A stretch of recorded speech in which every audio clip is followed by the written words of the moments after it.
Recording in progress. Bonsoir. Elodie, vous êtes là? Non. On va commencer bientôt le cours.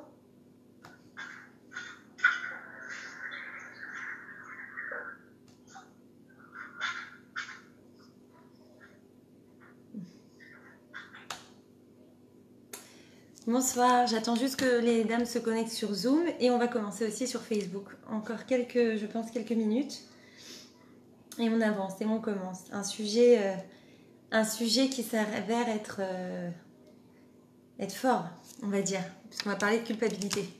Qui n'est pas touché par la culpabilité, j'ai envie de vous dire. Ah voilà, je crois que c'est bon là, non?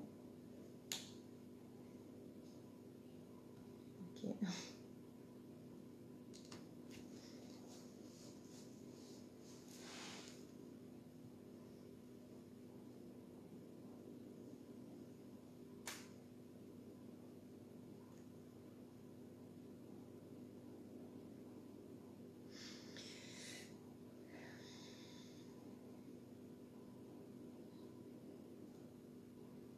On commence dans quelques minutes. Un peu de patience, le temps que tout le monde se connecte et on va commencer.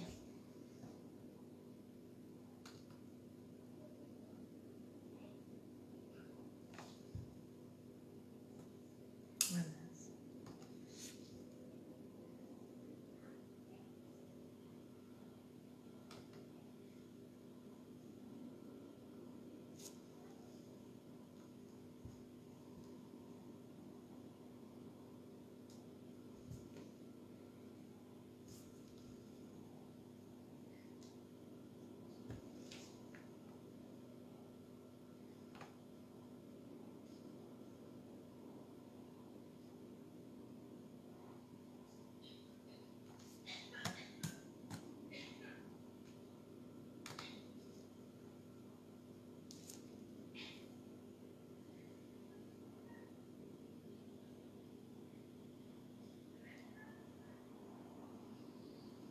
Bonsoir, on m'entend bien?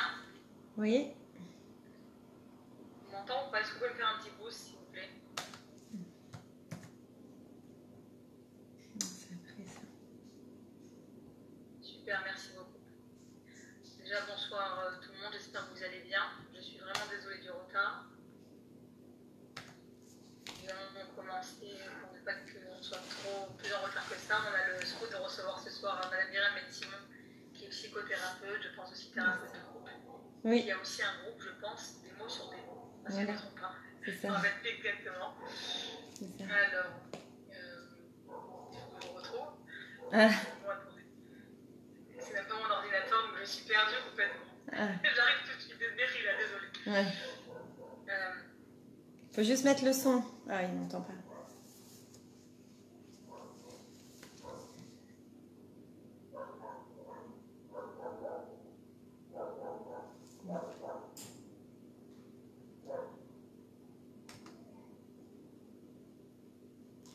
Ça arrive, hein. Un peu de patience, on y arrive.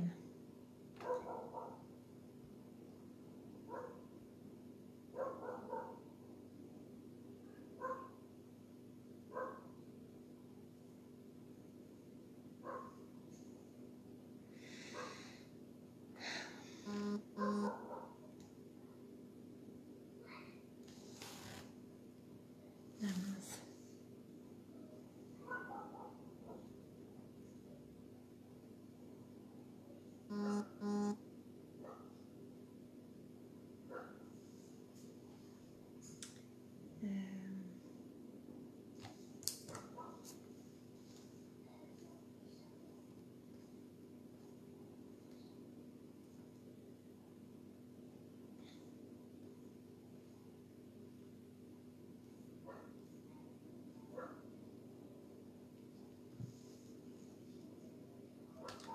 Je suis désolée, hein, ça arrive. J'attends juste que ça marche aussi sur Facebook, sur Zoom. Ah, il s'est coupé complètement. Ah, je n'ai pas vu, d'accord. Non, c'est bon. Activé. Voilà. Même Simon, Bonsoir. avez réactivé le micro. Voilà, c'est bon. Vous me voyez, vous m'entendez, tout va bien? Ah, vous m'entendez pas? Vous m'entendez, Elodie? Ah non, c'est pas vrai. Elodie, vous m'entendez pas? Alors, dites-moi si vous m'entendez. Ah, ok, merci. Merci. D'accord. J'ai cru qu'il y allait avoir un problème technique et je suis pas forte pour les problèmes techniques. Mais j'aurais pris mes responsabilités. Non, apparemment, c'est moi qui vous entends pas, mais apparemment, on vous entend. Donc, ah, d'accord. Je vous entends pas. Mince alors. On va quand même commencer parce que les gens me disent qu'on vous entend. D'accord. Donc, voilà, Myriam, c'est à vous. Merci. Allez, je vous laisse la parole. Merci. Merci beaucoup d'être là. Avec plaisir. Voilà. Avec plaisir. C'est pas l'ordinateur, le même accord, c'est pas évident. Ça, c'est sûr. Voilà. Alors, je commence. Je sais pas si vous m'entendez du coup, mais c'est bon, je commence alors. Ok, alors bonsoir à toutes. Merci, bonsoir à toutes. Je me présente avant pour celles qui ne me connaissent pas. Je m'appelle Myriam Ben-Simon, donc je suis psychothérapeute et thérapeute de couple. Et ce soir, on va aborder un sujet brûlant. On va aborder ce sujet donc, qui traite de la culpabilité. Donc, comme le dit le titre, comment prendre ses responsabilités sans culpabiliser l'autre. En fait, la réponse est dans la question de ce titre. Après analyse, je me suis dit que c'était intéressant et j'espère qu'avec le cours, vous allez comprendre la même chose. Prendre ses responsabilités, c'est par définition être un adulte. Accuser ou culpabiliser l'autre, c'est être le contraire d'un adulte ou c'est aussi synonyme de victimisation. Maintenant, c'est ce qu'on va expliquer ce soir. Parce que, en principe, quand on est un adulte, eh bien, on est censé prendre ses responsabilités. On va définir ce que c'est que prendre ses responsabilités. Et on va définir aussi ce que c'est que culpabiliser l'autre. Il y a ce qu'on appelle la culpabilisation et la culpabilité. Et en fait, il y a une différence de taille entre la culpabilisation et la culpabilité. La culpabilité, c'est un sentiment que je ressens par rapport à une faute que j'ai commise, un acte dont je ne suis pas fière, et qui va finalement m'aider quelque part à prendre conscience de mes erreurs et peut-être même à les corriger. Donc c'est pas mauvais la culpabilité en soi. Elle est mauvaise quand elle est trop forte, quand elle s'infiltre dans tous les domaines de notre vie, quand elle est obsessionnelle, quand je me sens coupable même d'exister, de vivre, de respirer. Et ça, je vous assure, ça existe bien plus qu'on le croit. Mais la culpabilité, quand elle est en juste équilibre, on va dire, elle est bonne et elle est nécessaire finalement même à notre survie en groupe, parce que sans culpabilité, eh bien, on devient même ce qu'on appelle un psychopathe ou un sociopathe, c'est-à-dire qu'on n'a pas de scrupules. On peut faire du mal à quelqu'un, on ne ressentira rien, d'accord ? C'est un vrai souci psychologique, c'est comme ça. Maintenant, donc, quelqu'un qui ressent la culpabilité ne doit pas se dire « Ah non, déculpabilisons-nous, soyons... Désolée, il y avait les enfants qui n'ont pas complètement dormi. Soyons détendus. Souvent, on entend ça maintenant. Détendez-vous, arrêtez de culpabiliser. Vous avez le droit d'exister. Bien sûr qu'on a le droit d'exister, mais il ne faut pas oublier qu'on habite quand même... Enfin, qu'on vit en communauté et que... On a besoin de faire attention les uns aux autres aussi. Et comme on le dit, notre liberté s'arrête à partir du moment où elle nuit aux autres. D'accord ? Donc la culpabilité, dans un sens, elle est bonne. C'est encore une fois quand elle devient... quand elle est pathologique, quand elle est dans le moindre recoin de ma conscience et qu'elle ne me laisse pas tranquille et que je ne peux pas exister, que je n'arrive même pas à me développer. D'accord ? Maintenant, c'est quoi la culpabilisation ? C'est quelque chose de beaucoup plus dérangeant et je dirais qui est beaucoup plus malsaine. C'est la culpabilisation, c'est être dans la culpabilité ou vivre dans la culpabilité par rapport à quelqu'un qui nous met dans cette culpabilité. C'est-à-dire que je me sens tout le temps culpabilisée, mais en cherchant et réfléchissant pourquoi je me sens tout le temps culpabilisée, je comprends qu'on me culpabilise sans arrêt. Vous voyez ? C'est le rapport à l'autre, en fait, qu'on appelle la culpabilisation. C'est pas comme la culpabilité, comme je vous ai dit, qui est un sentiment qu'on ressent vis-à-vis de nous-mêmes, vis-à-vis d'une faute que nous-mêmes, on se dirait « Ah non, j'avais pas à commettre cette erreur » ou « Je vais me reprendre ». Non, la culpabilisation, c'est quelqu'un qui cherche à nous culpabiliser. Et là, c'est là que j'aimerais... Il faut qu'on pointe du doigt parce que là, c'est dangereux. Là, ça peut montrer qu'on est dans une relation toxique, malsaine, qui nous fait du mal. Et on est toujours, finalement, mal à l'aise. On se sent toujours, oui, coupable. Mais est-ce pour les bonnes raisons ? Ça, ce sont les bonnes questions à se poser. Voilà, justement, aujourd'hui, j'ai une patiente, elle va sûrement se reconnaître. J'ai une patiente aujourd'hui qui me parlait de ça. Elle me disait, voilà, elle aime beaucoup sa mère, mais elle me dit, j'ai une relation où je me sens toujours coupable. Toujours coupable, j'ai l'impression que je fais toujours mal, que je suis toujours dans l'erreur avec ma mère. Et quand on a un peu évidemment décortiqué, creusé, essayé de comprendre pourquoi elle se sentait si coupable. Parce qu'encore une fois, si elle se sent coupable vis-à-vis d'elle, une fois qu'elle fait, elle trouve qu'elle a tort sur certains points ou elle a mal agi sur certains points vis-à-vis de sa mère, c'est une chose. Mais là, quand elle m'a décrit la relation, c'était une autre chose. C'était que finalement, en fait, on arrivait à la conclusion toutes les deux que elle sentait qu'elle avait une dette à rembourser à sa mère tellement grande qu'en fait, elle se sentait toute sa vie coupable et qu'elle était tout le temps en train de chercher à payer sa dette, payer sa dette, payer sa dette. Alors je lui dis, vous cherchez à payer votre dette là? Elle me dit oui, je sens qu'elle a fait beaucoup pour moi, que je lui dois tout, et elle me le répète sans arrêt. Donc je sens que j'ai besoin de... Enfin, je sais pas, que c'est un besoin plus fort que moi de me légitimer, de baisser cette dette, de baisser. Alors je lui dis, d'accord, imaginez maintenant que votre fils, il arrive, et il vous met maintenant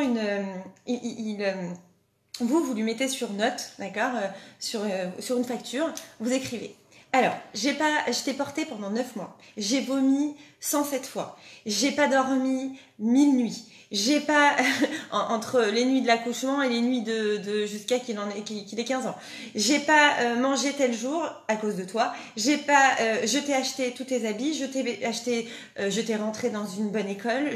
Voilà, je te fais la liste de tout ce que tu me dois, et en temps, et en énergie, et en argent. Tiens, voilà la note, maintenant, à toi de jouer. Vous imaginez ce que ça fait à un enfant? Alors là, il vous regarde, il vous dit, mais je pourrais jamais rembourser ça. Et il sent un sentiment énorme d'angoisse, de pression, de stress. Et ça va peut-être même l'empêcher de respirer. Vous voyez le sentiment lourd que ça peut lui causer, parce qu'il va se dire, mais non seulement moi je peux pas rembourser cette dette, mais je vais devoir mettre mes enfants à contribution pour rembourser cette dette. Et même mes enfants, c'est pas sûr qu'ils y arrivent, donc je vais mettre aussi les petits enfants à contribution. Donc en fait, moi avec ma vie, j'en ai pas fini, et sur des générations, on n'en aura pas fini. Alors là, vous allez dire, mais qui fait ça? Qui met ça sur une facture et va commencer à relever toute la vie d'une mère et on va dire, les sacrifices qu'elle fait pour son enfant? Personne. Eh bien, détrompez-vous. Quand une maman, ou un papa, ou une grand-mère dit à son enfant, tu me dois bien ça, avec tout ce que j'ai fait pour toi. Vous voyez ce petit genre de phrase? D'accord? Ça, je suis sûre que vous l'avez déjà entendu. Eh bien, c'est une façon de vous dire, facture, ding, tu me dois des sous. D'accord? Tu me dois des sous, tu me dois de l'attention, tu me dois de l'amour, tu me dois.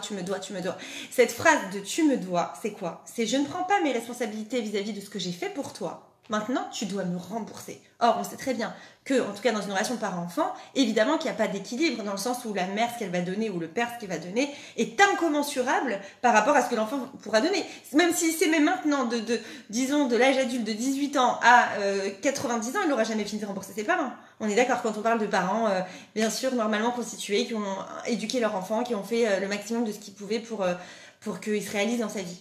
On est d'accord qu'un enfant ne pourra jamais rembourser ses parents là-dessus. Et on n'y pense pas. Quand on a un esprit sain, on n'y pense pas. On se dit pas, mon enfant doit me rembourser. Ben non, on se dit, moi, mon but, c'est que mon enfant soit heureux, qu'il se construise.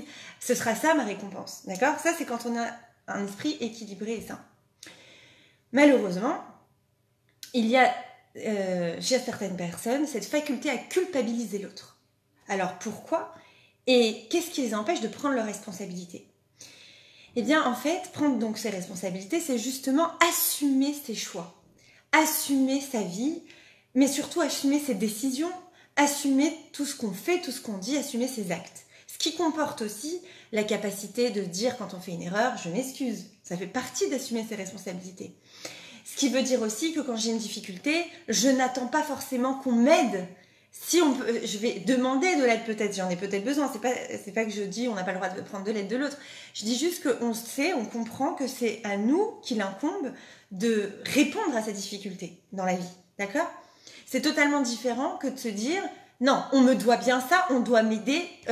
Je sais pas, même une fille, une enfant qui dirait à ses parents, tu dois m'aider parce que t'es mon père ou t'es ma mère. T'es mon frère ou t'es ma soeur, tu me dois bien ça. Vous voyez, cette mentalité-là, c'est quelqu'un qui ne prend pas réellement ses responsabilités. Celui qui prend ses responsabilités est dans un état d'esprit où il est conscient qu'il a un corps et une âme, qu'il va avoir des défis, des épreuves à surmonter dans sa vie, et qu'il lui incombe à lui de les prendre et de les assumer.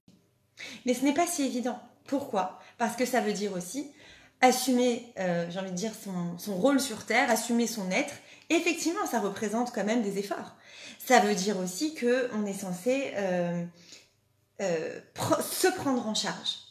Or, il y a des gens qui n'arrivent pas forcément à se prendre en charge. Ils trouvent ça dur, ils trouvent ça contraignant, ils trouvent ça même parfois, ils ont l'impression de ne pas avoir la capacité d'y arriver.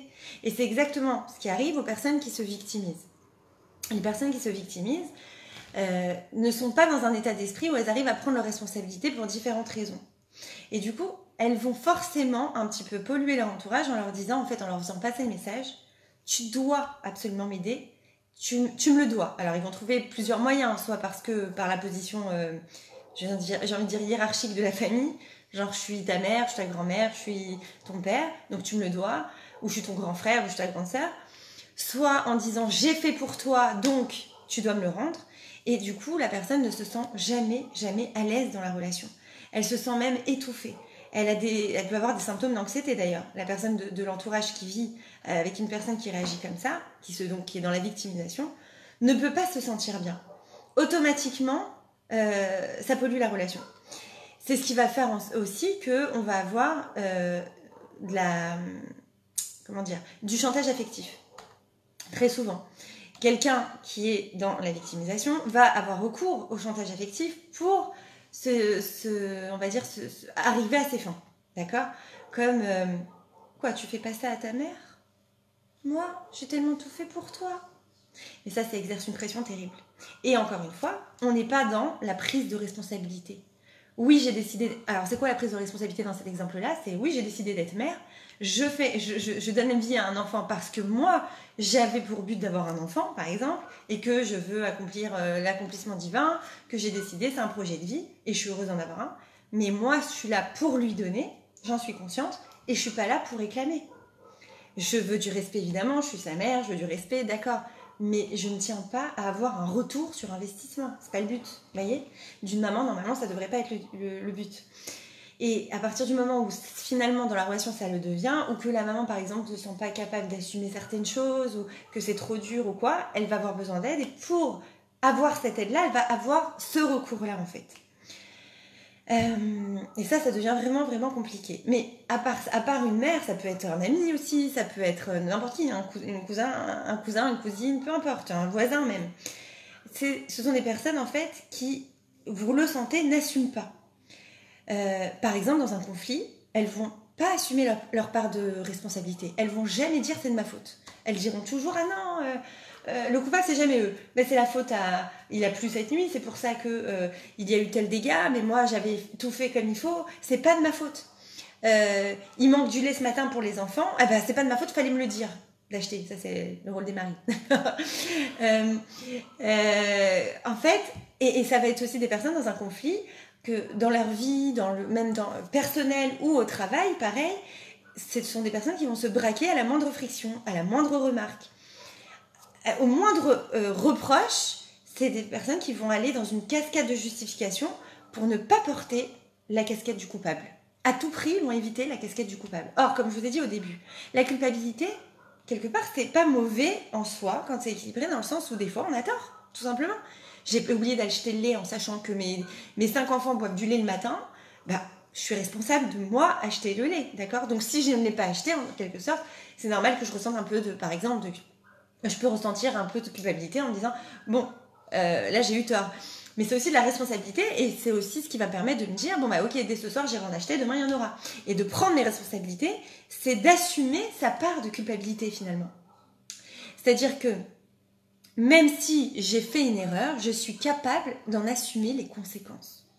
Je suis capable de les regarder en face. Je suis capable de me dire j'ai eu tort sur ce coup-là. Et je ne m'écroule pas pour autant. Les gens qui se victimisent, malheureusement, n'y arrivent pas. Ils sont convaincus que s'ils avouent qu'ils ont fait une erreur ou qu'ils avouent qu'ils ont eu tort, eh bien ils ont avoué une faiblesse, et soit on leur pardonnera jamais, soit eux-mêmes ne se pardonneront jamais. Et comme ils ne veulent pas rentrer dans ça, c'est-à-dire qu'ils veulent surtout pas rentrer dans cette faille parce qu'ils ont l'impression qu'ils se relèveront plus, ben, qu'est-ce qu'ils font ? Ils évitent d'y rentrer en ne s'excusant pas, ou en disant c'est pas de ma faute, en ne voulant pas, encore une fois, porter la casquette du coupable. Et évidemment, ce sont des discussions ensuite, des conflits qui ne sont pas constructifs, puisque en fait on est en face de quelqu'un qui n'assume pas, donc on peut pas discuter, on peut pas avancer, on peut pas construire. Et il est important, je pense, de comprendre vraiment le mécanisme de fonctionnement qui les a amenés là. Mais avant, je vais vous rappeler que justement, dans notre histoire, on a vu des personnes qui n'assumaient pas déjà. On en a vu plusieurs. Mais on a vu déjà, tout simplement, au tout début, d'accord, la création. On a vu Adam et Chava. Qu'est-ce qui s'est passé quand Adam a mangé du fruit?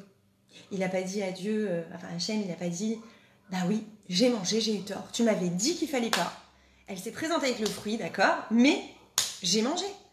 Il n'a pas assumé son acte, il a dit, c'est la femme que tu m'as donnée qui m'a donné ce fruit. En gros, c'est ta faute, quoi. Énorme de dire ça au créateur, quand même, faut oser, hein. Donc c'est pour dire à quel point il n'assumait pas. C'est-à-dire qu'il a compris qu'il était coupable, il s'est senti tellement coupable, et c'est ça aussi le problème de la culpabilité, c'est que parfois elle nous envahit tellement qu'au lieu de nous aider à bien réagir et à être responsable et à assumer nos actes, elle nous fait le contraire.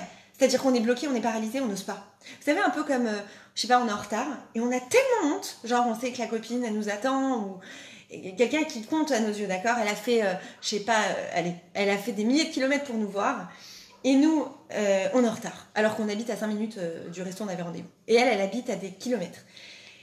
Et là, on se sent très coupable. Au lieu d'appeler et de lui dire, ah, ma chérie, je suis désolée, je suis en retard, mais je t'assure, j'arrive, j'ai eu un contretemps, ou j'ai raté le métro, j'en sais rien. Ou même, j'ai mon fils qui a pleuré, n'importe quoi, eh ben, on va pas appeler. Mais c'est encore pire. Et là, la personne, elle est encore plus énervée. Elle préfère encore qu'on lui dise, comme on dit, il faut t'avouer, t'es à moitié pardonné. C'est-à-dire que, préfère encore qu'elle dise, je suis désolée, j'aurais voulu arriver à l'heure, mais je n'y suis pas arrivée, plutôt que de rien dire. Mais comme on est envahi de culpabilité à ce moment-là, on est paralysé. Et on n'arrive plus à réagir. Ce qui envenime la relation, oui, mais ce qui envenime la situation. Et qu'on gagnerait plus de points à s'exprimer. Mais alors, qu'est-ce qui nous empêche d'assumer, finalement? Pourquoi c'est si dur d'assumer? On en connaît tous un dans notre entourage qui n'assume pas. 1, 2, 10 même. Ou peut-être qu'on fait partie des gens qui n'assument pas. Ou parfois on assume et parfois c'est plus difficile. Pourquoi on n'y arrive pas? Qu'est-ce qui fait qu'on n'y arrive pas? Alors, plusieurs éléments. Déjà, parce que on a l'impression que quand on est en tort, encore une fois, on va avouer une faiblesse et qu'on n'arrivera pas à s'en relever. On a l'impression que d'avoir tort, c'est la pire des choses qui puisse arriver.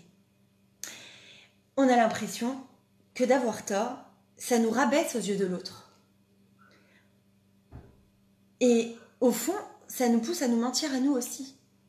Ça nous pousse à ne pas être honnête avec nous aussi. On va se dire non, mais c'est sa faute, il avait qu'à dire comme ci, il avait qu'à faire comme ça. On avait rendez-vous avec ma copine qui est venue à 4000 km, elle habite, mais en même temps, elle a rien à faire de ses journées. Moi, j'ai mes enfants à la maison, je suis pas en vacances, elle est en vacances, évidemment, c'est sa faute. Elle avait qu'à se dire aussi que c'est normal que j'allais être en retard. Moi, je suis en plein book dans ma vie, elle le sait. Encore une fois, on va rejeter la balle sur l'autre. Vous voyez, au lieu de se regarder et dire bon, quand même, franchement, ça se fait pas. J'aurais pas dû, ou ainsi de suite, on n'ose pas se regarder en face. Et on se fuit sans arrêt, on est en train de se tourner en rond, mais on va pas assumer. Ça nous pollue la vie à nous, et ça pollue la vie aux autres, c'est-à-dire aux personnes qui nous fréquentent finalement. En fait, le but de ce comportement, c'est de se tenir à l'écart d'un affect ou d'un traumatisme, même de l'enfance. On évite de revivre une culpabilité, un sentiment de honte qu'on a sûrement déjà vécu. Quand ce n'est jamais de notre faute, en fait, c'est qu'on ne possède pas la confiance en nous nécessaire pour supporter une responsabilité. En fait, c'est une fragilité narcissique. La structure psychologique de la personne qui n'assume pas, elle n'est pas assez solide. Donc, il s'agit, oui, d'une posture de victimisation à ce moment-là. Et se faire passer finalement pour la victime de la situation, peu importe laquelle, là où je n'assume pas, eh bien, c'est une sorte de mécanisme de défense. C'est pour me protéger moi, pour me dire que finalement je suis pas une si mauvaise personne, parce que si je devais me dire que j'avais mal fait, que j'avais tort, je me verrais comme une mauvaise personne et ça je le supporterais pas. À mes yeux ce serait trop dur. Donc je préfère dire que c'est la faute de l'autre, que les autres sont méchants, qu'ils se comportent mal, bref, c'est les autres les fautifs mais pas moi. Comme ça je garde finalement un minimum d'estime de moi. Bon, ça prouve aussi que je n'ai pas beaucoup, d'accord, vous l'aurez compris, d'estime de moi.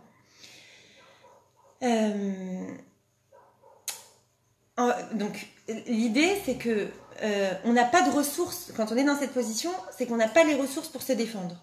Et la position de victime, c'est la seule finalement que les personnes qui se victimisent perçoivent. Ils ont l'impression que c'est la seule façon de réagir, qu'il n'y en a pas d'autre. Donc il n'y a pas de place à la responsabilité si vous voulez. Et en fait, on a l'impression à chaque fois bizarre, paradoxalement, qu'on se sacrifie sans arrêt en permanence pour les autres. Et ça entraîne ça aussi, un rejet de responsabilité. Et il est finalement donc logique que les victimes ne supportent pas les reproches. Elles remettent toujours en question les critiques qu'on peut leur faire. Et elles sont dans le contraire, en fait, elles sont en quête de valorisation constante. Et du coup, évidemment, on est dans une situation où on n'est pas d'égal à égal dans la relation. Je suis en face de quelqu'un qui a l'air d'être finalement plus jeune. Parce que c'est pas une question, jeune mentalement je veux dire, c'est pas une question d'âge. À tous les âges ça peut arriver. On peut avoir des enfants d'ailleurs qui sont très responsables, même très jeunes, d'accord ? Et inversement, on va avoir des adultes, d'accord, qui se comportent comme des enfants. Vous avez remarqué que les enfants, comment ils font ? Ah, c'est pas moi, j'ai rien fait. Quand on lui dit, mais t'as fait ça, t'as renversé le lait. Non, c'est mon petit frère, c'est pas moi, pas du tout, j'ai rien fait. Bah si, ah bah j'ai pas fait exprès. Ah, donc ça excuse tout. Bah, dis désolé, va prendre un torchon, viens essuyer avec moi. Et alors, c'est pas ta faute. Enfin, t'as pas fait exprès. Et alors, ça ne justifie pas tout, assume. Mais un enfant, il n'y arrive pas, d'accord ? On peut comprendre, on se dit, il n'est pas encore construit, c'est un enfant, je comprends. Mais quand c'est un adulte, c'est un peu plus dérangeant quand même. Et puis, c'est un peu plus de conséquences qu'un verre de lait renversé. Donc, c'est beaucoup plus embêtant. Et en fait, normalement, dans notre enfance, on doit construire notre estime de nous, notre confiance en nous, pour pouvoir justement assumer nos responsabilités. Et plus on les assume, plus on grandit en réalité. Moins on les assume, moins on grandit. C'est-à-dire que moins on commence à les assumer, moins on grandit. Alors grandir, c'est ça, c'est déjà assumer ses responsabilités sans culpabiliser l'autre. Alors pourquoi dire que automatiquement on culpabilise l'autre ? Là, vous l'aurez compris, parce que pour se dédouaner à soi-même, on est obligé de culpabiliser l'autre, finalement, pour se sentir plus à l'aise avec soi. On a besoin d'un punching ball. On a besoin de quelqu'un qui va porter le chapeau pour nous, pour garder un peu d'estime de soi. Ça, dans une histoire de couple, dans une relation de couple, c'est très, très toxique. Parce que si on est en face de quelqu'un, donc un mari ou une femme, d'accord, qui n'assume pas ses responsabilités, qui n'a jamais tort, qui ne dit jamais pardon, je suis désolée, j'ai mal fait, j'aurais pas dû. Mais comment on peut construire une relation ? C'est très compliqué. Ça veut dire qu'il y en a un des deux qui va devoir porter la charge mentale de l'autre, qui va devoir dire bon ok j'ai compris avec toi, de toute façon je ne tiendrai pas, je suis désolée, mais moi au fond je sais très bien que tu avais tort. Lui au fond il sait très bien qu'il avait tort, mais il n'assumera pas, c'est-à-dire qu'il ne le dira pas avec des mots, et peut-être qu'il se sentira coupable, peut-être qu'il ne sera pas bien, mais il ne l'avouera pas. Et très souvent on a besoin pour que la relation continue qu'il y ait une espèce de transparence, qu'on montre aussi qu'on n'est pas parfait, qu'on assume, et ça permet de il a compris, elle a compris, ça y est, on peut avancer, j'efface. Ça permet d'effacer l'ardoise. Mais quelqu'un qui s'excuse jamais, ça fait exactement l'effet inverse. L'ardoise, ça s'accumule. Ça fait le vase qui se remplit. Et un jour, on explose parce qu'on se dit, mais c'est pas possible que je sois avec quelqu'un qui n'assume jamais ses actes, qui fait des erreurs sans arrêt, qui ne me le dit pas, ou même s'il en fait pas sans arrêt, d'accord ? Disons qu'il fait pas des erreurs sans arrêt. Mais le simple fait qu'à chaque fois qu'il fait une erreur, on peut pas en discuter, on peut pas s'asseoir et parler, on peut pas communiquer là-dessus, parce que ça l'atteint trop, parce qu'il se sent direct attaqué, parce qu'il n'y a pas de remise en question. Je me sens seule en fait. Le problème, c'est qu'après, on se sent très seul dans la relation. On n'a pas l'impression de pouvoir communiquer avec l'autre, parce que l'autre est complètement fermé, braqué. Et évidemment, ça crée de gros problèmes. Donc, l'idée, c'est d'arriver finalement chacun à grandir. Vous savez, en thérapie de couple, très souvent, ce qu'on se retrouve à faire, j'ai envie de dire, les thérapeutes de couple, bien que chacun a sa méthode, mais en tout cas, personnellement, dans ma méthode, c'est que je vais prendre très souvent l'un et l'autre séparément. Pourquoi ? Parce que quand je repère surtout qu'il y a un des deux qui se victimise, tout de suite, je vais prendre un séparé. Parce que je sais que si la personne se retrouve devant son conjoint, il n'avouera pas. Parce qu'il a l'impression que s'il avoue, il va se sentir abaissé, il va se sentir accusé et il n'avancera pas. Que s'il est seul, on va dire, en thérapie, il va parler de ses problèmes, il va parler de ce qu'il n'assume pas, on va travailler finalement l'estime de soi. Et là, il acceptera plus d'avoir tort, en fait. Il sera plus capable d'assumer. Mais face à sa femme ou à son mari, il n'arrivera pas, dans un premier temps. Le but, justement, c'est d'y arriver.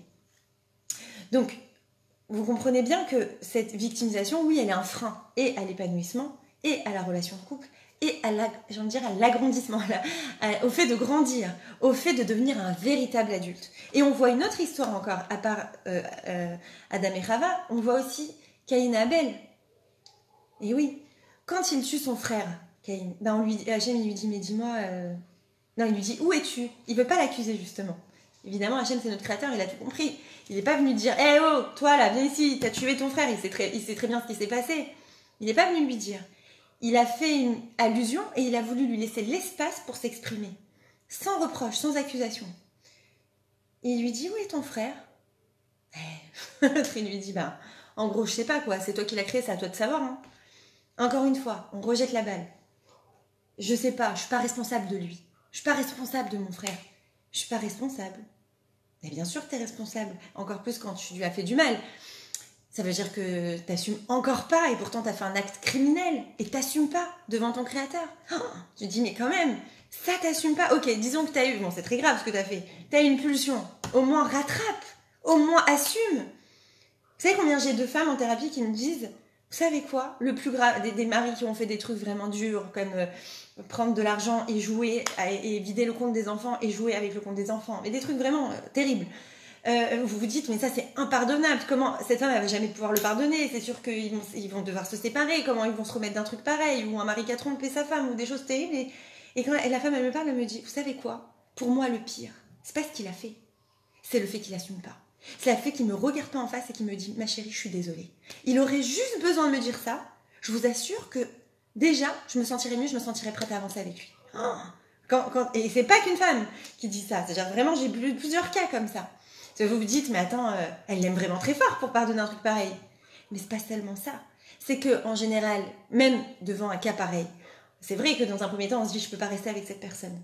Mais quand on sent que la personne, elle assume, même le pire des actes, j'ai envie de vous dire, quand vous sentez qu'elle assume, alors il y a de l'espoir. Là, vous vous dites, c'est quoi, tout est possible. Ça veut dire qu'elle a grandi, ça veut dire qu'elle a fait une bêtise parce qu'elle n'a pas réfléchi, parce que, ok, à ce moment-là, je peux concevoir qu'elle n'était pas mature. Mais si elle assume maintenant, qu'elle se remet en question, alors là, je peux croire en cette personne. Je peux refaire confiance. C'est énorme. Vous vous rendez compte, la prise de responsabilité et le fait d'avouer sa faute finalement, combien de force, combien de puissance ça a dans une relation. C'est énorme. Pourquoi en fait ça a tellement de force? Parce que ça signifie que la personne a compris son geste et est devenue quelqu'un d'autre. Elle a transformé sa personne. Ça veut dire, oui, elle a fait une erreur, mais peut-être qu'à travers cette erreur, elle est devenue sur le chemin de l'erreur, on va dire. Des fois, on fait une erreur terrible, mais en le faisant, on s'en mord tellement les doigts et on comprend tellement que c'était pas la chose à faire qu'on est capable de devenir quelqu'un d'autre. En tout cas, la personne qui se remet en question et qui se dit « j'aurais jamais dû réagir comme ça, j'aurais jamais dû faire ça, comment j'ai pu faire ça ?» Et bien là, elle grandit, mais j'ai envie de dire, elle fait des pas de géant d'un coup.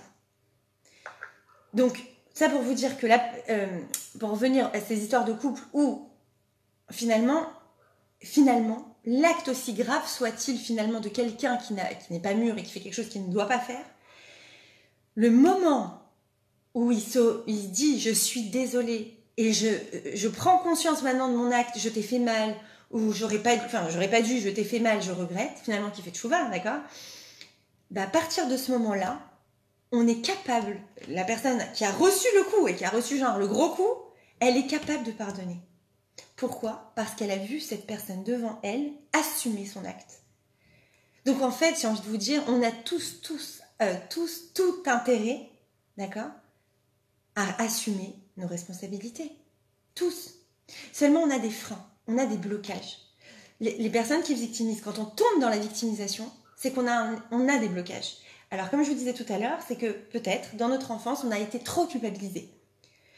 Quand on a, par exemple, eu une mère ou un père culpabilisateur dans notre enfance, eh ben, on a été tellement traumatisé par la culpabilisation. Imaginez, en tant que mère, encore t'as fait ça, tu as fait ça, tu as brûlé ci, tu as brûlé ça, tu as renversé ton verre de lait, tu as pas rangé ta chambre, L'enfant, il se sent, c'est vraiment de la maltraitance psychologique, clairement.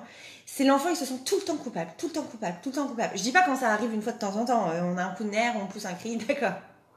Mais quand c'est récurrent, quand c'est presque à chaque conversation, quand c'est devenu une routine même, c'est comme ça qu'on communique dans la maison. Tu n'aurais pas dû. Qui est le coupable? Genre, qui a renversé ce verre de lait? Mais de toute façon, à quoi ça sert de savoir qui a renversé le verre de lait? De toute façon, on va pas le nettoyer, le verre de lait. Mais à quoi ça sert? Qui a cassé la machine à laver? Et à quoi ça sert maintenant? Tu vas lui faire quoi maintenant? La machine, elle est cassée. Viens, on la répare. À quoi ça sert? Tourne-toi vers les solutions au lieu d'accuser sans arrêt. À quoi ça te sert? Et malheureusement, trop souvent, on a cette façon de réagir. Pourquoi? Parce que c'est un instinct de survie en réalité, c'est un mécanisme de défense. On est presque conditionné à réagir de cette façon parce que on veut des solutions, mais au lieu d'aller la chercher concrètement dans la bonne façon de faire, on va aller se tourner vers qui est le coupable que je puisse décharger ma colère. Et une fois que j'aurai déchargé ma colère, peut-être que je pourrai m'occuper du vrai problème. Mais ça, c'est une mauvaise gestion des émotions. Parce que si j'apprends à gérer mon émotion, je suis un peu énervée évidemment, j'ai le droit d'être énervée, mais je veux dire, je ne vais pas chercher à la rejeter sur quelqu'un. Et encore une fois, ça fait partie de la responsabilité, de la prise de conscience et de la prise en charge de son être et de sa vie, d'accord? Eh bien, je ne serai pas toujours en train d'accuser l'autre. Et je ne serai pas toujours en train de le culpabiliser, je ne serai pas toujours en train de chercher le coupable à chaque fois qu'il y a quelque chose qui ne se passe pas comme j'avais prévu. Et à partir de ce moment-là, j'arrête finalement d'être aussi dans la victimisation, d'être dans la culpabilisation de l'autre, d'être, j'ai envie de vous dire même, dans la pollution de mon être et de ceux qui m'entourent. Je recadre les choses, je me dis, ok, le verre s'est renversé, la machine s'est cassée, peu importe, le grain de sable s'est installé juste au moment où je n'avais pas prévu, très bien. Mais le coupable, je m'en fiche. Le problème n'est pas chez le coupable, c'est maintenant, au lieu de chercher pourquoi c'est arrivé ou à cause de qui, comment je peux réparer ce qui vient de se passer. Et là, ça veut dire que je prends mes responsabilités. Et donc, ce que j'étais en train de vous dire, c'est quand un enfant a été élevé, par exemple, par des parents qui culpabilisent sans arrêt, eh bien, quand il grandit, vous vous dites, bah alors il va être vachement responsable, lui, vu qu'il a été tellement culpabilisé, il porte tellement de culpabilité, qu'il va chercher absolument à être responsable et à pas se faire accuser. Alors, oui, d'un côté, il va vouloir, il va faire en sorte qu'on ne lui fasse jamais aucun reproche. Donc, il va être très dans la recherche de la perfection. Tout le temps, il va vouloir que tout soit parfait. Parce qu'il a peur qu'on lui reproche, parce qu'il ne peut plus supporter les reproches, parce qu'il est fatigué émotionnellement. Il est épuisé. Mais de l'autre côté, si jamais il en a un de reproche par sa femme ou son mari, c'est là que cette personne va tout prendre parce qu'il n'est plus en mesure de prendre, j'ai envie de dire psychologiquement, émotionnellement, le reproche. Il en a trop reçu. Et donc, il va souvent, peut-être, oui, se mettre quand même en position de victime. En disant, mais c'est pas ma faute, c'est la faute de ci, c'est la faute de lui, c'est la faute de l'autre, c'est la faute de ci. Bref, il va trouver plein de justifications pour dire, laissez-moi, c'est pas moi, c'est pas moi, c'est pas moi, oubliez-moi. D'accord ? Et ça, c'est très fatigant. Pour celui qui est marié avec cette personne, disons, c'est très, très fatigant. Parce que, encore une fois, on veut communiquer. On veut pas accuser, on veut juste dire, bah écoute, là, par exemple, chérie, quand tu rentres tous les soirs à 21h30, pour moi, c'est trop tard. Je sais que tu finis en fait à 20h. Je sais que tu as une demi-heure de route. Donc, qu'est-ce qui se passe pendant cette heure-ci ? Je sais que tu traînes un peu avec les copains. J'en peux plus. Je veux que Pourquoi t'es rentré tard ? Alors, à chaque fois, il rentre tard. Disons que la femme, elle lui dit, pourquoi t'es rentré tard ? Donc là, le mari, il entend le reproche, tac, il se braque, tac, il parle plus, et il continue à rentrer tard, voire plus tard, parce que il est en révolte. Alors qu'en fait, la femme, tout ce qu'elle veut, c'est un peu plus de temps, c'est que les enfants profitent plus de la présence du mari, c'est qu'elle a des bonnes intentions derrière. Mais lui, il va même pas chercher à comprendre. Il se braque, il est fermé. On l'a perdu. D'accord ? Maintenant, c'est que il n'entend pas le message derrière, vous voyez ? Il est fermé parce qu'encore une fois, il entend que le reproche. Que le reproche, que le reproche. L'idée, c'est effectivement de ne pas communiquer dans le reproche, d'accord ? C'est aussi de dire, j'aimerais tellement que tu rentres plus tôt, comme ça on passe un bon moment avec les enfants le soir, on se prend un petit repas, t'as le temps même de peut-être leur raconter une histoire, leur faire un câlin. Ok, ça ce serait dans le monde idéal, bien sûr, qu'elle peut essayer. Mais il y a des moments où la femme elle-même est fatiguée, elle n'a pas forcément toute la psychologie derrière pour dire, attends là, il faut que je communique de la bonne façon pour qu'ils me comprennent. Des fois, on a envie que l'autre fasse des raccourcis, quoi, qu'ils se disent, ah oui, t'as besoin que je rentre tôt, j'ai compris. Qu'il y ait une communication plus fluide aussi. Et parfois, c'est tout le temps bloqué, tout le temps freiné. Parce que on en a un, ou même les deux, qui ne supportent pas le reproche parce qu'il s'est senti trop attaqué. Donc, déjà, l'idée, c'est, si je pense qu'il y a des mamans là parmi vous qui m'écoutez, déjà en tant que maman, on ne culpabilise plus. Vraiment, comprenez que c'est très nocif pour les enfants. Et autre chose... culpabiliser l'autre. Voilà. L'idée que je voudrais revenir, c'est culpabiliser l'autre. Pourquoi en fait, donc vous l'aurez compris, je pense, pourquoi on culpabilise ? Parce qu'on a besoin de se décharger, On a besoin de vider notre sac. On a beaucoup de colère en nous. Hop, il faut que ça sorte. On a besoin de trouver un coupable pour se dédouaner soi-même. Et finalement, c'est l'autre qui prend sans arrêt. Donc ça peut être l'enfant, ça peut être le mari, ça peut être tout le monde autour qui subit finalement le mal-être que soi-même on entretient. Et ça, ce n'est pas assumer ses responsabilités.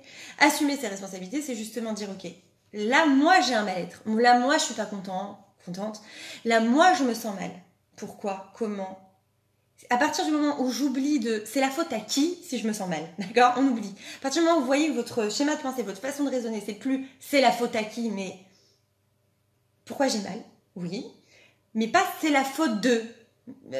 mes parents, mes frères et sœurs, j'ai eu une enfance terrible, la vie est dure avec moi, j'ai pas eu de chance, moi je suis pas ceux qui ont la cuillère en or dans la bouche, non tu comprends, il y en a ils ont de la chance, il y en a ils en ont pas, bah moi je fais partie du mauvais groupe, non, ça, victimisation, on oublie, d'accord? Ça ne vous aidera pas à avancer, ça vous aidera pas à grandir. La façon de penser qui aidera, c'est plutôt de se dire, ok, là il y a une souffrance, là je suis pas bien, là je me sens mal. Comment je peux faire pour avancer? Comment? Pas le pourquoi, la faute à qui, là on se perd, et il n'y a pas de réponse, et on n'avance pas. On reste sur place, et même j'ai envie de dire on recule. Et c'est-à-dire pourquoi je dis on recule? Parce que finalement, même les relations qu'on a au présent qui pourraient bien se passer, elles se passent mal. Elles sont polluées par ça. Elles dégénèrent. Bon, maintenant, si je me dis, ok, comment je fais pour réparer? Comment je peux prendre ma responsabilité dans cette situation? Où est ma part de responsabilité dans cette souffrance-là?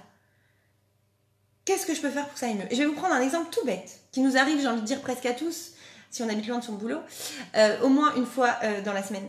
Quand on est en voiture, d'accord? Et on est dans des embouteillages. Qu'est-ce qui arrive le plus souvent entre nous, hein? Entre nous, on peste, on n'est pas content, on rouspète, on regarde l'heure, on stresse, on se sent en tension, on n'est pas bien, d'accord? Et là, on va commencer à se dire que c'est la faute au maire qui gère mal, c'est la faute à qui on veut. Et on va commencer, encore une fois, à se plaindre. Et là, vous allez dire, bah alors, c'est peut-être vrai. Après tout, il y a des problèmes de circulation, Oui, effectivement. Mais là, je peux me dire, où est ma part de responsabilité là-dedans? Ça veut dire, quelles mesures je peux prendre pour que cette route-là se passe mieux pour moi? Soit je pars plus tôt, soit je me mets la musique, soit je prévois un livre de télénime, j'optimise mon moment, d'accord? Mais ma part de responsabilité pour en tout cas me protéger moi, garder ma bonne humeur. Là, c'est vis-à-vis de moi, d'accord? On n'est pas dans une relation à l'autre. Mais ça commence par soi. La prise de responsabilité, elle commence par soi. À partir du moment où je prends conscience que mon être, je dois le prendre en charge, d'accord? Et que personne n'est là pour me soulager, personne n'est là n'est responsable de mon bien-être et de mon bonheur, que je suis la personne destinée à me rendre heureuse, je suis la personne qui doit s'occuper de moi-même, à partir de ce moment-là, je change. Déjà, j'ai entrepris le changement. À partir de ce moment-là, je deviens une autre personne. Obligatoirement, je commence à grandir. Je commence à sortir de cette position où je me mets en relation de dépendance avec les autres. Si je suis pas bien, c'est la faute de quelqu'un et maintenant, on doit m'aider à aller mieux. Non. Si on n'est pas bien, c'est d'abord et avant tout de notre faute. Pourquoi? Parce que, oui, quelqu'un m'a peut-être fait du mal, mais pourquoi moi, je le prends comme ça, et ma copine d'à côté, on lui aurait fait la même chose, elle aurait passé? Comment ça se fait? Ça veut quand même dire que j'ai donc une part de responsabilité dans cette histoire. D'accord?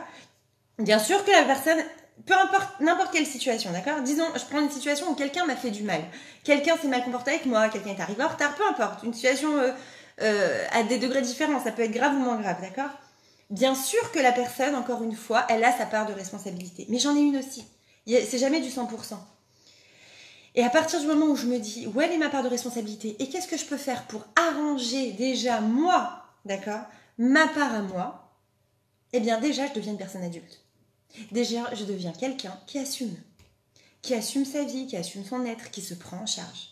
Et vous savez, le meilleur cadeau qu'on peut faire à notre entourage, c'est celui-ci. Oubliez les cadeaux, oubliez je sais pas, tous les cadeaux, le matériel, tout ça, là, oubliez. Prenez-vous en charge. Si chacun d'entre nous, vraiment sincèrement, se prenait en charge et arrêtait de reprocher aux autres leurs états, mais ce serait le bonheur. Là, on serait dans le pays des bisounours, je vous assure. Ça enlèverait au moins 50%, voire 80% des problèmes de relations. Pourquoi? Parce qu'en fait, si vous observez, et je peux vous le dire parce que je les observe en consultation, si on observe les relations de couple Même les relations parents-enfants, les relations frères et sœurs, souvent, on est dans le reproche parce qu'on est dans l'attente. Tu dois me donner. Inconsciemment, on se dit ça. Tu dois me donner. Après tout, je suis ta femme, je suis ta mère, je suis ta sœur, tu me dois. Partez du principe que personne ne vous doit rien. Que vous, ce que vous voulez donner, vous donnez. Ce que vous ne voulez pas donner, vous donnez pas. Et vous assumez ce choix, sans culpabilité et sans culpabiliser. Et faites pareil vis-à-vis des autres. C'est-à-dire qu'à partir du moment où vous vous prenez en charge, là c'est mon moment, c'est à moi, je me prends en charge, et bien vous faire vos relations elles vont changer. Pourquoi ? Parce qu'à partir du moment où l'autre sent que je ne suis pas dans le reproche, je ne suis pas dans l'attente surtout, il y a beaucoup moins de pression. Et là, la personne, elle a beaucoup plus envie de donner. Parce qu'elle sent que ça vient d'elle. C'est pas on lui impose, tu me dois, il y a une dette envers moi. Non. Si tu as envie de me donner, je suis ouverte. Si tu n'as pas envie de me donner, je suis ouverte aussi. Je t'aimerai quand même. Imaginez si avec votre mari, vous faites ça. D'accord ? Ou votre femme. Je pense que là, il y a des femmes. On est entre femmes, d'accord ? Si avec votre mari, vous dites, mon chéri, ce que tu as envie de me donner, je suis là. Et si tu n'as pas envie, je te comprends. Waouh. Alors lui, il va sentir le stress redescendre. Je sais ce que vous êtes en train de vous dire. Ah ben non, mais si je dis ça, il ne me donnera plus rien. Voilà. Non, en fait, pas forcément. C'est ça le truc, pas forcément. Ils sont pas si égoïstes qu'on croit, je vous assure. Si on est libre, ça veut dire qu'on n'est pas dans l'attente, qui nous donne sans arrêt, qui soit là à toujours nous faire et nous trucs, et ben forcément, ça va les détendre. Et ça va pas, ils auront envie de donner parce que ça fait partie d'un échange, ça fait partie d'une relation de couple. Mais je veux dire, même pas seulement genre ils auront envie de vous faire une fête surprise ou qu'ils auront envie de vous offrir la plus belle bague Cartier, non. Mais ils auront sûrement plus envie de passer du temps avec vous. Ils auront plus envie de rigoler avec vous. Ils auront plus envie de vous faire rire. Ils auront envie de temps de qualité avec vous, c'est évident. Mais si vous voyez parfois qu'ils fuient le temps de qualité, c'est très possible parce qu'ils se sentent attaqués, accusés. Ça arrive beaucoup trop souvent. Parfois, je parle aux femmes, d'ailleurs, en thérapie. D'abord, je parle aux femmes. Très souvent, les maris, au début, ils veulent pas. Et puis, ils voient leur femme changer, ils voient que ça s'améliore. Ils disent, bon, ok, tu sais quoi, je veux bien la voir, allez, une fois. Et quand ils arrivent... Alors, au début, quand la femme, elle vient, elle me décrit le mari, mais genre, c'est le monstre sur Terre, genre. À chaque fois, je me dis, mais si je croyais tout ce qu'elle me disait... Mais laisse tomber. Ça veut dire, je les ferai tous divorcer, là. Je leur dirais, allez, ça suffit, on passe. Et je sais, au Ragem, on sait que c'est parce qu'on est sur le coup de l'émotion, parce que c'est de la souffrance, parce qu'on a mal. Alors la femme me dit voilà, et il m'a fait ça, et il me donne pas, et je me sens pas valorisée, et je me sens pas aimée. Je me sens, bon d'accord, très bien. Alors je lui dis très bien, bon lui c'est lui, maintenant bien on va s'occuper de vous. Et une fois que vous serez bien, on verra avec lui ce qu'il en est.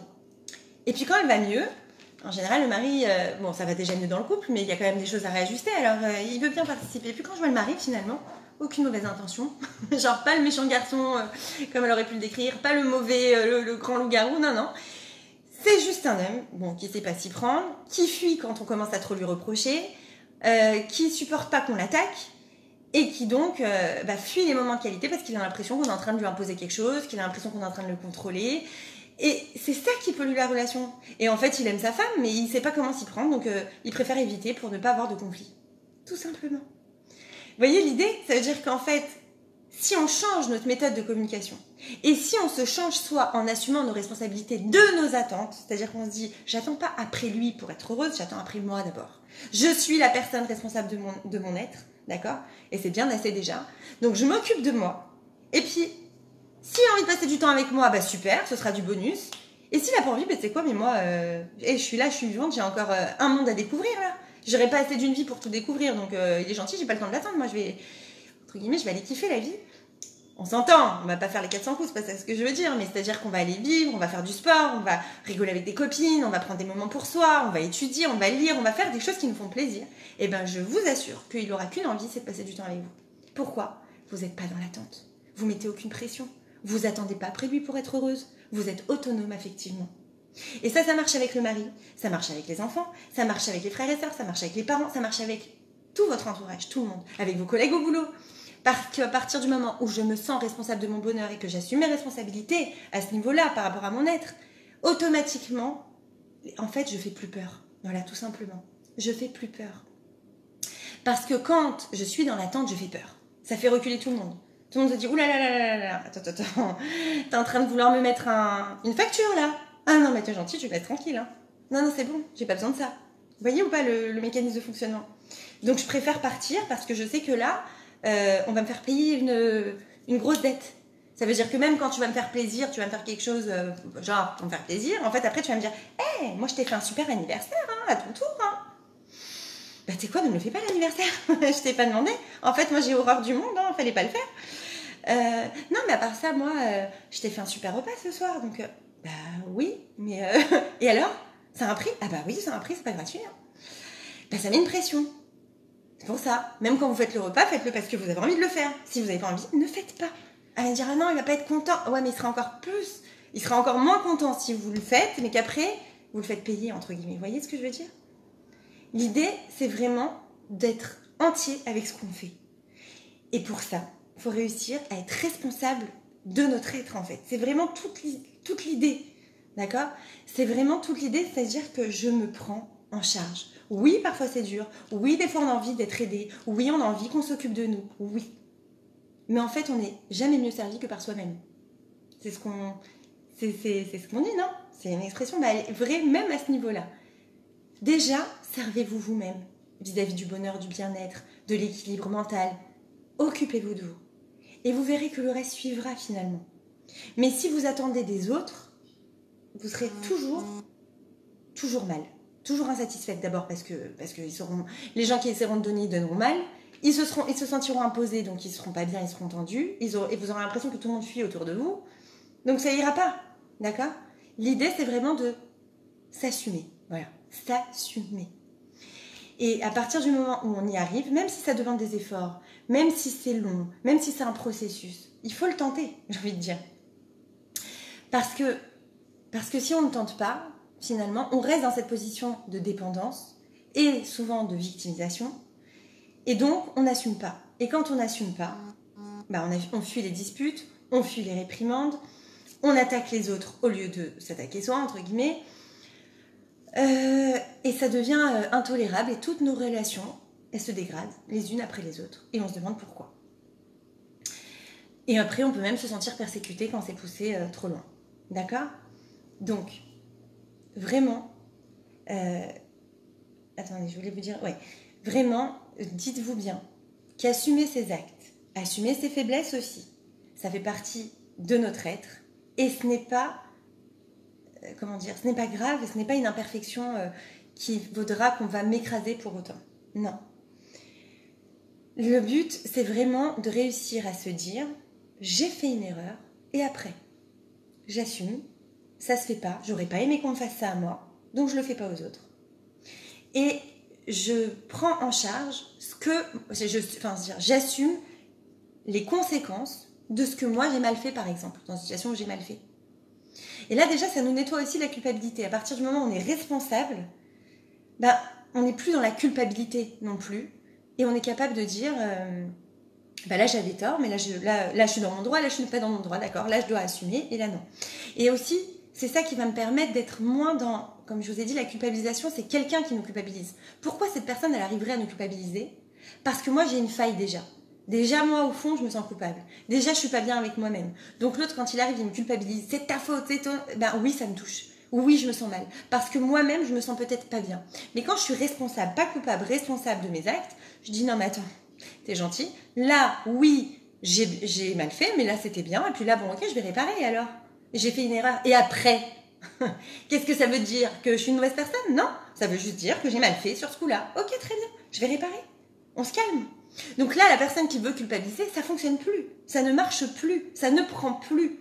Parce que je suis moi-même en phase. Je me respecte. Je sais qui je suis. Je sais me positionner. Je sais où sont mes torts et je sais où sont aussi, le contraire, où j'ai raison. D'accord? Donc, ce qu'il faut aussi pour sortir de ce sentiment de victimisation, de dépendance, c'est qu'il faut déjà comprendre de quoi on a peur. Pourquoi? Parce que souvent, c'est une peur qui est enfouie, qui me pousse finalement à me dire toujours c'est pas ma faute, c'est pas moi, je suis pas la responsable, et à me justifier. Donc ça cache une peur. La peur de quoi? La peur d'être abandonnée. Ça peut faire référence à une blessure d'abandon. Mais le pire, c'est qu'elle génère la blessure d'abandon, comme je vous ai dit tout à l'heure. C'est le comble. C'est que moins je vais assumer, plus finalement je risque d'être abandonnée. Plus je vais assumer, moins je vais être abandonnée. Parce qu'on va me respecter. À partir du moment où j'assume mes erreurs, on me respecte. Quand je les assume pas, on me respecte pas. On supporte pas. Donc au lieu de combattre le problème que vous pensez avoir en vous portant en victime, commencez plutôt par combattre votre peur. À partir du moment où vous combattez votre peur, et c'est vrai que parfois il faut un accompagnement thérapeutique, c'est pas facile de le faire seul, on a besoin déjà de l'identifier cette peur. Pourquoi j'ai si peur d'assumer mes actes, d'assumer ma vie, d'assumer mon être? Qu'est-ce qui fait si peur dans le fait de grandir et de devenir? Pourquoi je sens que c'est si dur pour moi? Et ça, j'ai besoin parfois d'aide parce que souvent les réponses sont dans mon histoire, souvent les réponses sont, oui, dans mon passé, et j'ai besoin de comprendre. J'ai besoin aussi bien sûr d'avancer, j'ai besoin de consoler parfois mon enfant intérieur et ensuite je vais pouvoir assumer. Et à partir du moment où j'assume, je deviens. Là je suis un être complet. Là je suis un être qui devient en évolution. Le contraire, c'est justement un être qui reste bloqué sur sa peur et sur sa victimisation et sur son état en fait de presque d'enfant, j'ai envie de vous dire. Et donc il peut avoir n'importe quel âge, il peut avoir même 80 ans et dans sa tête en fait c'est encore un enfant finalement. Mentalement c'est encore un enfant, je vous dis, il n'y a pas d'âge. Et contrairement, vous pouvez avoir un petit adolescent devant vous de 15 ans, un petit gringalet, et il est super responsable et il assume et il dit quand il y a tort et vous voyez, rien à voir. Donc ça ne dépend pas de l'âge, ça dépend de notre mental, ça dépend de notre, j'ai envie de dire, de notre force intérieure. Donc si on pouvait s'assumer, et ce que j'ai envie de vous dire, c'est ça qu'Hachem attend de nous, qu'on s'assume. Si on était des êtres tous, d'accord, qui s'assumaient, automatiquement, la vie tournerait beaucoup mieux. On assumerait nos choix, on assumerait nos actes, on assumerait nos décisions.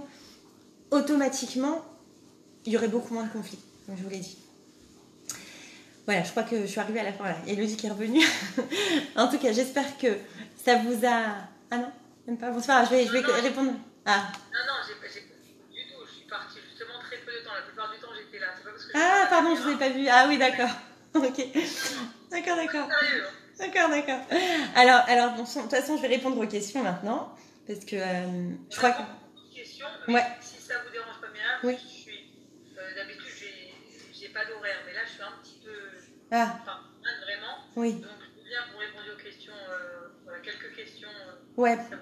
Pas toutes, quoi. Et après, vraiment, malheureusement, ce soir, ça va être compliqué pour moi. Ah. Mais de toute façon, vous avez un... Oui, j'ai un groupe. Oui, j'ai un groupe des mots sur les mots. Ils peuvent me... Voilà, tout à fait. Ils sont réveillés chez vous aussi, ok. Pas de problème. Alors, regardez, je vous dis, mesdames, que j'ai un groupe qui s'appelle Des mots sur les mots.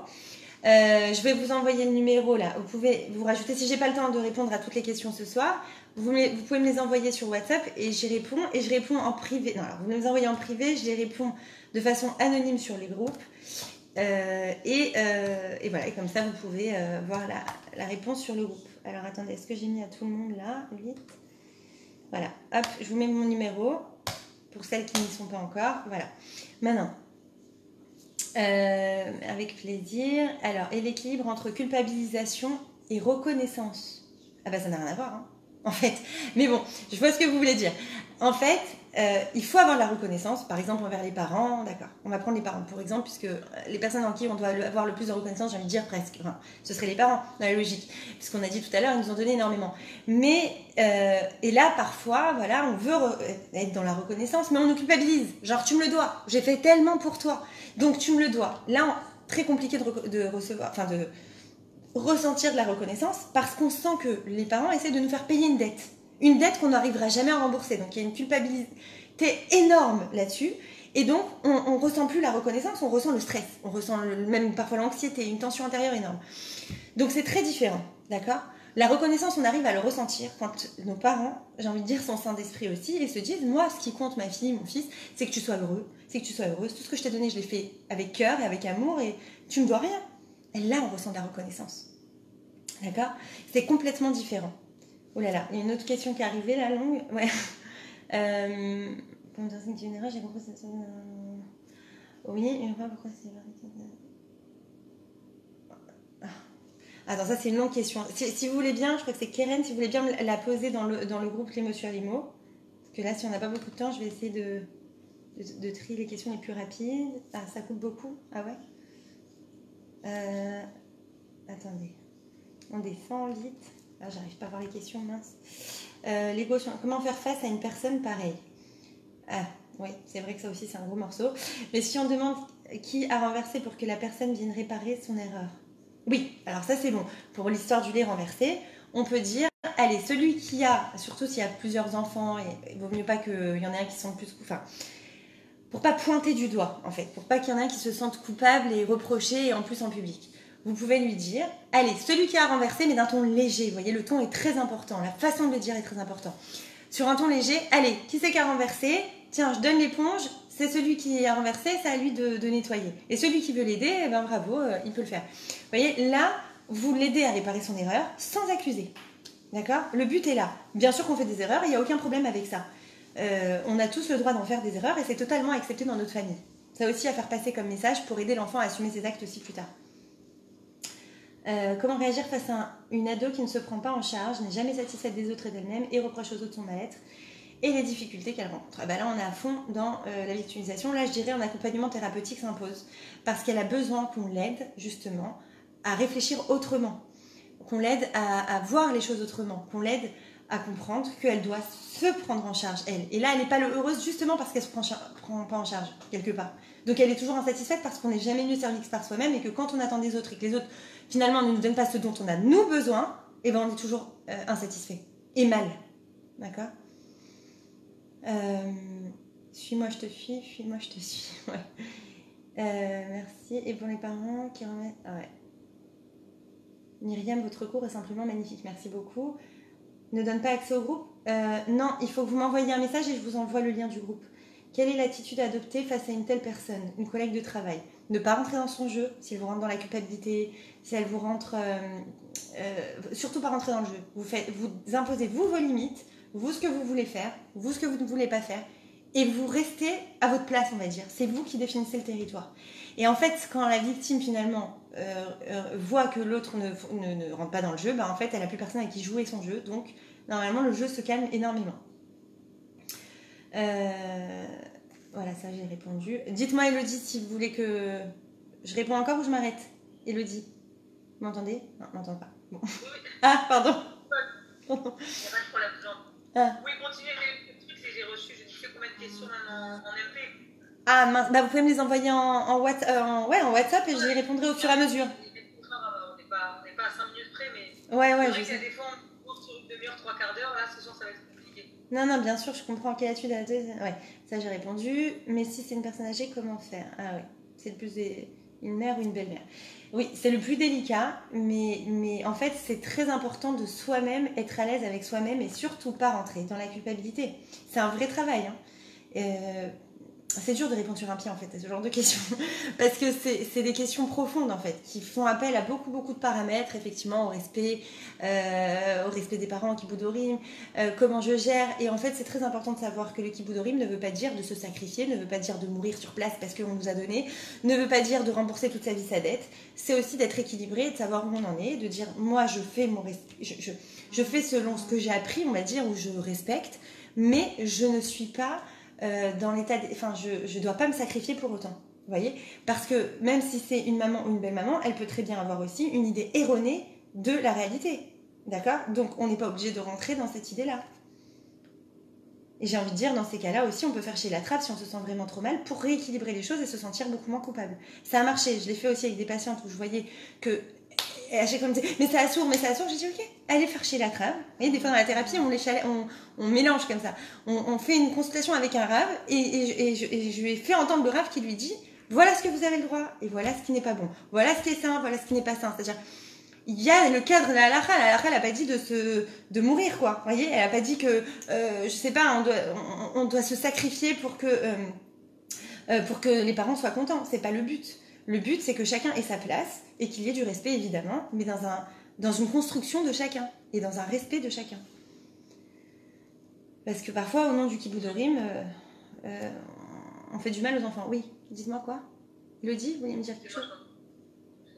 Ah, j'arrive plus à descendre, je sais pas ce qui se passe chez moi. Ah, voilà. Vous avez terminé cette réponse, Nahman? Oui. D'accord, là j'ai une question. Ouais.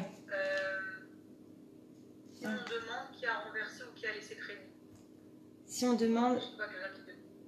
Alors... Dans la famille, quelqu'un qui ouais. a renversé ou qui a laissé traîner ou autre pour que la personne concernée vienne réparer son erreur au au lieu de laisser que ce soit toujours nous qui ramassons derrière tout le monde. Oui, alors là, le mieux, enfin je crois que j'ai répondu tout à l'heure à une question qui ressemblait, mais le mieux c'est de ne pas dire qui a fait, c'est quand on renverse un verre d'eau, on globalise comme ça, quand on renverse un verre d'eau et un verre d'eau, alors on doit faire comme ci et comme ça. Donc celui qui a fait ça est invité à venir réparer.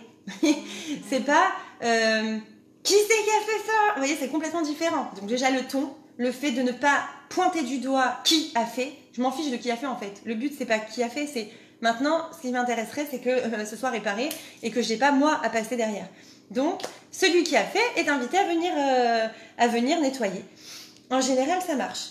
Mais encore une fois, là c'est un cas précis, mais si ça arrive voilà, devant vos yeux, ou un matin vous êtes pressé, vraiment vous dites, allez, celui qui a réparé, vous essayez de parler du ton le plus léger possible et de montrer que l'erreur est humaine et qu'on ne va pas détruire la personne, en gros, par nos paroles ou par notre regard ou par nos gestes, parce que la personne a fait une erreur. Et là, du coup, ça change l'état d'esprit aussi.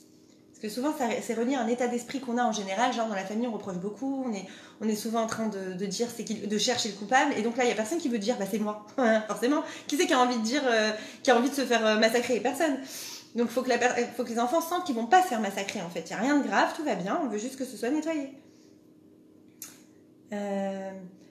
Si on a du mal à recevoir les reproches, ça veut dire qu'on a été culpabilisé dans l'enfance. Ça peut vouloir dire ça. Il peut y avoir d'autres raisons, mais ça peut vouloir dire ça. Que ça s'est passé à plusieurs reprises dans notre enfance, effectivement. Ça peut être un signe de... Voilà, c'est remonté en fait. À chaque fois ça descend, ça remonte. Voilà. Elodie, vous voulez m'envoyer les questions? Non. Est-ce que vous avez parlé du décès ou pas? Je ne sais pas si vous avez répondu à cette question. Non, je n'ai pas vu celle-là. Alors, en cas de... Non, parce que des fois, on m'envoie à moi et on envoie aussi à l'intervenante, ouais. Pour être sûr. Non, moi, j'ai pas reçu. En cas de décès d'un des parents dans une fratrie, on peut avoir des attentes envers les uns et les autres des frères, sinon ça retombe sur l'un ou sur l'autre exclusivement.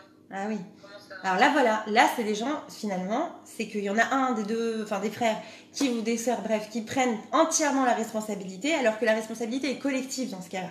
Elle devrait être sur toute la fratrie. Donc là, dans ce cas-là, on peut rappeler aux autres qu'ils ont une responsabilité. Là, c'est pas de la culpabilisation, c'est qu'il y a une responsabilité collective qui n'a pas été prise en charge par tous les membres de la famille. Donc c'est pas juste pour celui qui prend tout en charge. Donc dans ce cas-là, ce qu'on a à faire, c'est dire, écoutez, voilà mes frères et sœurs, là il y a ça, presque même faire une liste de tout ce qu'il y a à faire, très clairement, encore sans reproche quand même, mais enfin éviter pour ne pas, en fait, quelque part quand on reproche, c'est comme si on allait forcément braquer quelqu'un. Même quelqu'un de sain d'esprit, en général, il se braque quand on lui reproche ou il a du mal. Donc l'idée, c'est d'arriver à lui dire, à dire aux frères et sœurs, regardez, il y a ça à faire, qui prend quoi? Je peux pas tout faire, on est tous obligés de participer, c'est comme ça. Alors je sais qu'il y en a qui vont dire, bah oui, mais ils en ont rien à faire, ils s'en lavent les mains, du coup moi je le prends. Dans ce cas-là, c'est vrai, s'il n'y a pas moyen, on va dire, de pression, genre un Raph qui peut parler, ou même, je sais pas, une espèce de pression qui dirait, bah écoutez, si vous ne prenez pas en charge, sachez que vous allez perdre vos droits au niveau de ci ou de ça, ou s'il n'y a pas moyen de faire ça, c'est vrai que c'est dur, mais vous êtes obligé de vous dire, bon bah, de faire aussi en vous disant, je le fais pour mon père ou pour ma mère. En fait, vous de ne pas vous culpabiliser, mais de le prendre en charge parce qu'il n'y a pas le choix. Il y a des moments dans la vie comme ça, où on est obligé finalement d'assumer le rôle des autres, ce qui n'est pas juste, je suis d'accord, mais si vous l'avez fait d'une façon claire, précise, et que ça n'a pas été répondu et que tout le monde s'en lave les mains, c'est à vous de voir quel choix vous prenez. Mais dans ce cas-là, en tout cas, précisément, il n'y a pas de culpabilisation. Il y a un fait, quoi. Vous voyez? Voilà. Oui. Il y a autre chose que vous voyez? Oui. Merci beaucoup, Myriam. Avec plaisir. Mesdames et messieurs, si vous avez des questions, je vous invite à les envoyer directement à Simon ou aller sur son groupe aussi, parce que je pense qu'il y a souvent des questions-réponses dans lesquelles on peut se retrouver. Complètement. Il y a toujours des cas similaires, c'est souvent des questions qui se rapprochent des fois à nous dans certaines périodes, certaines circonstances, où vraiment, je trouve ça très sympathique. Merci beaucoup, Myriam. Avec plaisir. D'avoir été parmi nous encore une fois, Baruch Hashem. Baruch Hashem, merci à vous. Merci beaucoup. Merci de m'avoir invité, merci. Kolakabon. Voilà. Et on je vous se invite dit... à poser des questions à Madame Simon directement, parce qu'on voit d'autres messages. Ouais, moi aussi j'envoie une super, mais je vous répondrai en WhatsApp, Bezrat Hashem. Comment faire? On a un mari comme ça. Comment? Voilà, j'ai mis mon numéro plus haut, vous pouvez, m'écrire un message et je la mettrai même sur le groupe et tout ça. C'est comme ça, tout le monde en profitera et ce sera anonyme. Voilà, merci à vous Elodie. À très bientôt aussi, Facebook.